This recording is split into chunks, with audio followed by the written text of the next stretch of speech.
Hey, so today's going to be kind of a low light video because I don't really feel like fussing around. I'm not very big on light. I don't know. What am I trying to say?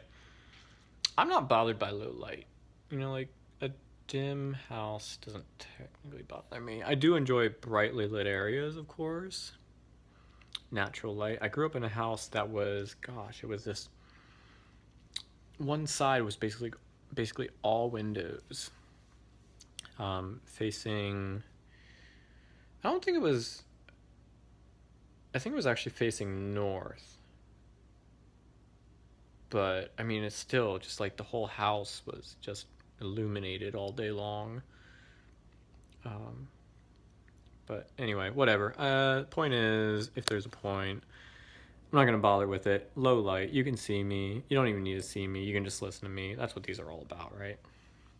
So today was an interesting day at work. I got some work done. I didn't get some work done. I got some more of my core responsibilities done. I'm building up processes and tracking systems and analysis tools and so on and so forth so that I can really rock my job.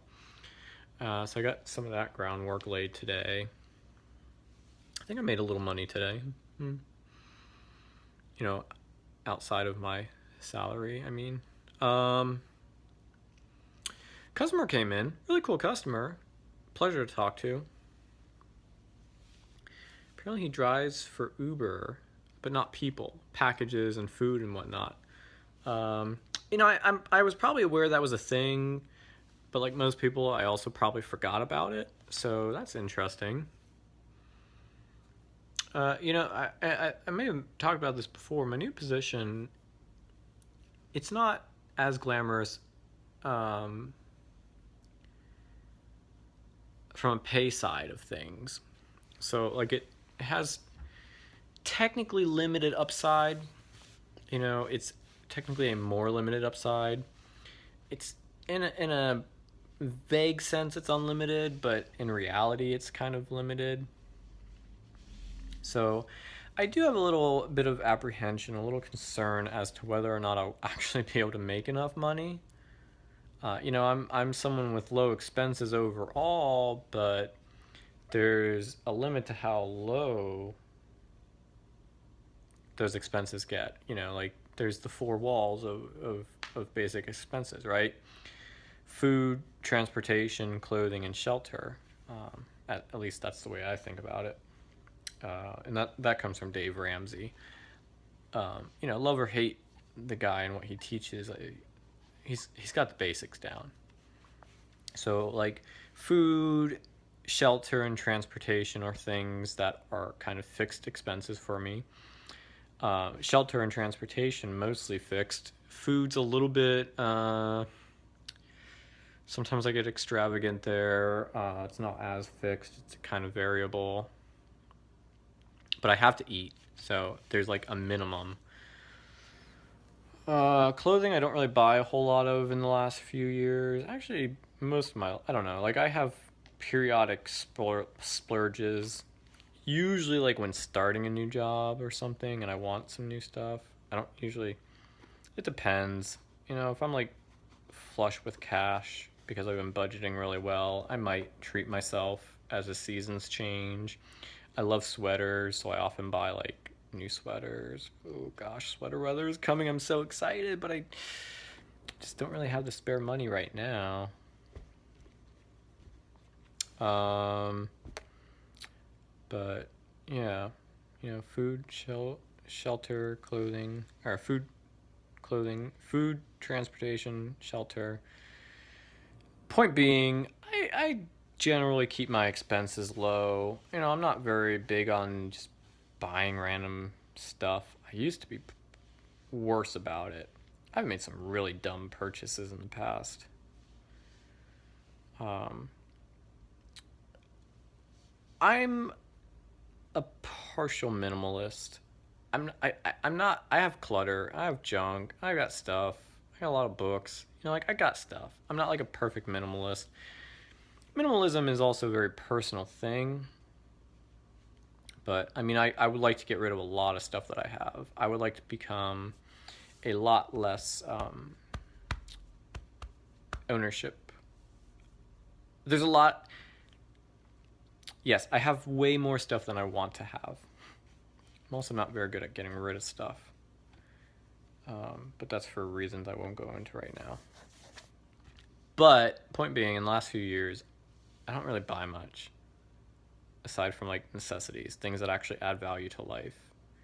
You know, experiences over stuff, right? The basic tenets of happiness. And I don't like have extra, like I have a car that I pay for now. I haven't had a car payment in like 8 years.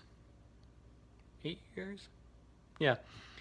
So this is kind of new for me, but it's not extravagant. It's fairly low. I bought my vehicle pre-owned. So like the depreciation was factored out of it already. Someone else paid that on a lease. Funny story. My car I bought at the dealership I work at. We got it after it was returned from a lease at the dealership where I grew up at. So the town where I grew up, there's a dealership there, and that's where I used to take my old Volvo. Yeah, and whoever had the car that I had previously leased it through that dealership and returned it there, and then we bought it and brought it down here, which was really bizarre. How like happenstance is that? It's like I probably don't. There's a very slim chance I even know the person, but that would be really funny. But I don't. I doubt that. I doubt I know them. But yeah, like there's that. But again, that's not extravagant. And my monthly payments, I've so far I've made 3 monthly payments, but like I've always paid. I've paid well over the monthly amount. My plan is to knock that out a lot faster than necessary.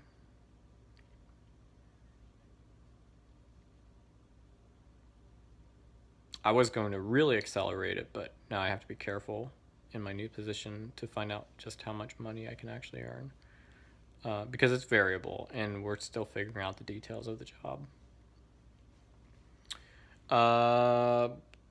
But, even still, even with my expenses at like a minimum and fixed and nothing too extravagant on the side, I'm not a very big discretionary spender. I still am going to be kind of right against like survival. Hopefully, I'll fall on the positive side most of the time. But yeah, looking at like other opportunities. So maybe I'll drive an Uber. I hope I was talking about that in the beginning of this video. I'm really a master of talking and forgetting what I was even saying minutes earlier. But yeah, Uber. That'd be interesting. Packages and food and just not people. Yeah, I think I was saying that. Had a customer in today. So that's interesting. Maybe on 1 or 2 days off. Well, I only have 2 days off. Maybe like every now and then, maybe once a month or 2 times a month, or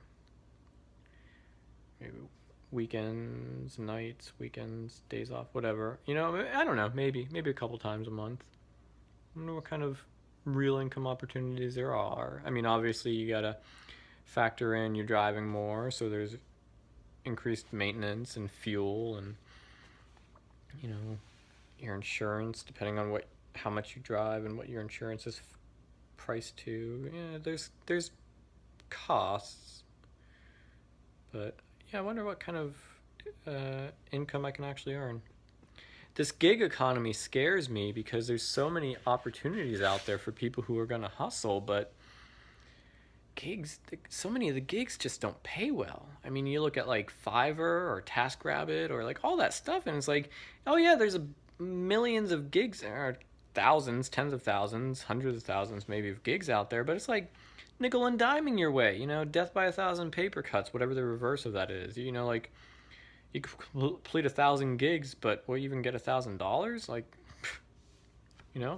what's the real benefit? If it's like $5 and You know, if it's like something that takes you an hour to do and you get $5 for it, and then you had expenses on top, like, I don't know. This gig economy scares me.